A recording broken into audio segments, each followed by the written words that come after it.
So here is Sweet Dream Pie by Audrey Wood, and my favorite part about the book is the illustrations by Mark Teague.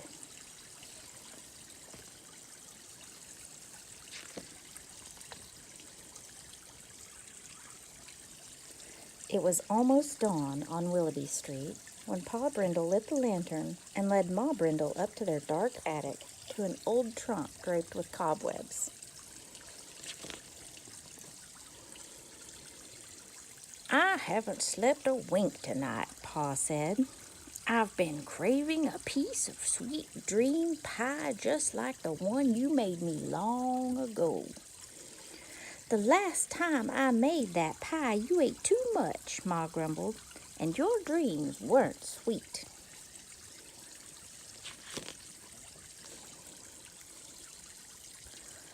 Pa Brindle blew the cobwebs off the trunk, then threw it open, and all the cats in the neighborhood opened one eye.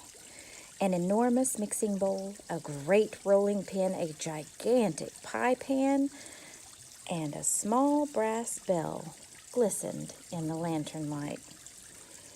"I'll be good this time," Pa promised. "One big piece of sweet dream pie, that's all I want."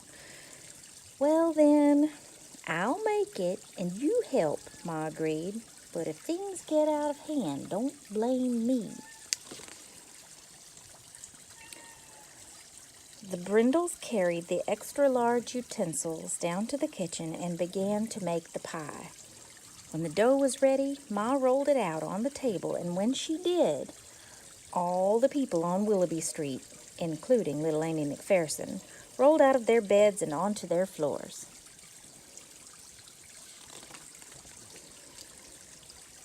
Next, Ma fashioned 2 great pie crusts.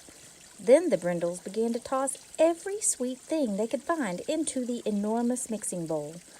Gumdrops flew through the air and rained down with marshmallows, candy corn, cinnamon hots, chewing gum, chocolate drops, butterscotch, licorice sticks, lollipops, sugar cubes, jelly beans, candy sprinkles, cookies, and more. Clouds of powdered sugar drifted out the windows into the street. A chocolate tornado sprang up and whirled out the door, knocking Johnny Luns, who was trying to deliver newspapers, off his bicycle.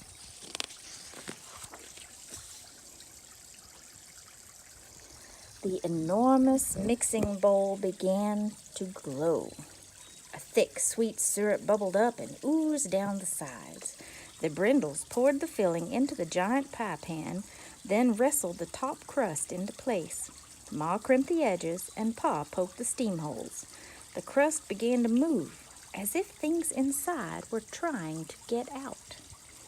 Pa shoved the pie into the oven and slammed the door. Quickly, he turned the oven dial past bake, broil, and roast to a setting that simply said, "Special."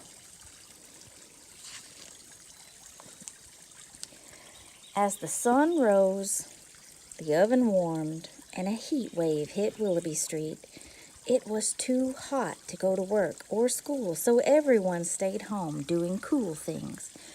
Even Mary Chubb, who had never missed a day at the library in 15 years, lounged beneath her sunflower. By noon, the delicious smell of Ma Brindle's sweet dream pie blanketed the neighborhood with a blissful aroma. Everyone was simply drooling to taste that pie. Even baby Robbie stuck out his tongue, thinking he could lick the sweetness from the air. The heat wave raged on into the afternoon. It was so hot, all the air conditioners stopped working. No one was cool, except for Perry Arbuckle, who filled the tub in his conservatory with ice cubes and sat in it. As the sun set, the sweet dream pie browned and the sky burned a fiery red above Willoughby Street. It was too hot to eat much, so everyone just picked at dinner and thought about the pie cooking in Ma's kitchen.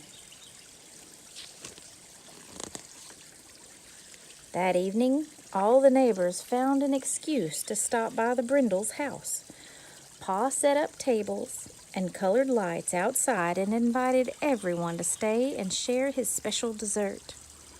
They all were thrilled except little Amy McPherson. She could eat no pie because it made her sneeze. The dogs jumped up and began to chase their tails. Ma Brindle rang the small brass bell. "It's time for sweet dream pie," she called. Pa Brindle and Johnny Lunds carried the pie out and set it down. Steam rose up from the pie and a thick fog settled over the neighborhood. Standing side by side, the Brindles blew upon the pie to cool it. A welcome breeze sprang up, whirling napkins and party plates into the air and clearing the fog. For the first time in 13 hours, Willoughby Street cooled down. Ma cut the pie as the neighbors lined up. "Now be careful," she warned. "This pie is very rich. One piece is all you need." No one had ever tasted anything like Ma Brindle's sweet dream pie. It was so sweet, happy tears just rolled down everyone's cheeks. "Don't eat too much," Ma kept saying. "Only one piece or you'll be sorry." But no one listened. They all helped themselves to sweet thirds and fourths. Pa Brindle broke his promise. He gobbled down sweet sixths and even sevenths. Poor Inky King ate so much he looked as if he had swallowed a bowling ball.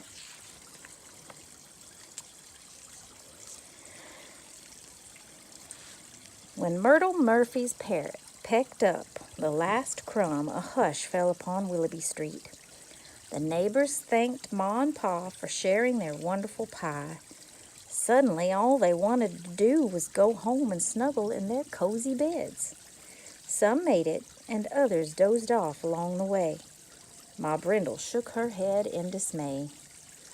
"After all that sweetness," she said, "no one will rest well tonight." Then she went inside to get her broom.